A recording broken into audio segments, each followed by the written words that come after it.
Since we're doing this in part to punctuate the 10th anniversary gala, I put together a very short list of milestones just to kind of headline where we were 10 years ago. Far less than 1 million US homes had cable modems. Media One was the only person using the word broadband, and they were getting teased for it. Digital video was an infant. As a counterpoint to now, the Dow had closed at 11,000 for the first time ever. And as a counterpoint to that, Columbine, here for our Denver people. For me in 1999, I was just on the brink of learning once and for all that I responded a little too well to that style of management that is, I know that you did that for me last week, but I need to know what you're going to do for me this week, which turned into too many 16-hour days that really messed with my normally sunny disposition. So that's kind of the person I became over the last 10 years was not that person, not that stressed out 16-hour-a-day person. Only 14 hours a day now. But anyway, what did you become between then and now as a person? Older. I got married. It is funny that as you do get older, maybe you become more secure within yourself. And after doing brokerage for 30 years, I know my business.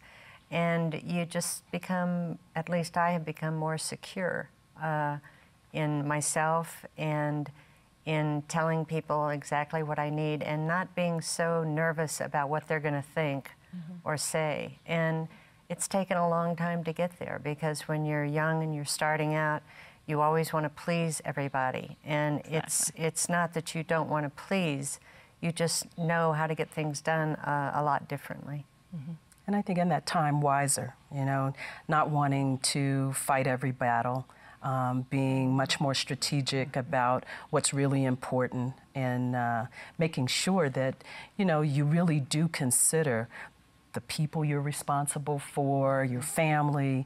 I mean, just being wiser about the choices made. Right. I've actually thought of myself as really a transformer, helping people transform to the changing business. And learning that it's not going to stay the same, because I think that's one of the hardest things that we have when you lead you know, hundreds of employees, is getting them to understand that they can't just stay in the same place. They have to continuously learn to basically keep up with where our business is heading. On a personal level, I think in the past 10 years, what I've really learned is, and I think it's been said, is how to love who I am. And be comfortable with who I am and be authentic. I spent so many years trying to fake what I didn't know and so much energy trying to please everybody and do everything. And to your point earlier about working 16, 20-hour days. For what? All because of my insecurities.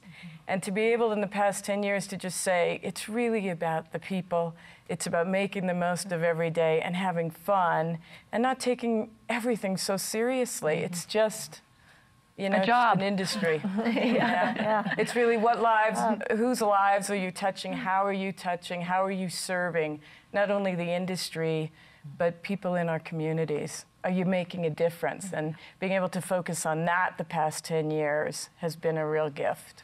And I think this panel says it all. I mean, all the options that we have chosen to be in this industry, in this business. And I think the real passionate part for me is that we literally have been a part of changing how the world communicates. You know, and that's been pretty exciting to say, you know, I could be doing, you know, something different, and yet all the long hours, all the challenges we meet, the people are great, and at the end of the day, we have made a difference.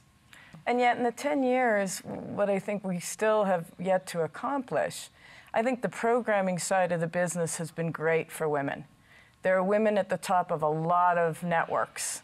Look at the operating side. There's not many CEOs, COOs that are female, still to this day, which is a shame. So we still have our work cut out for us.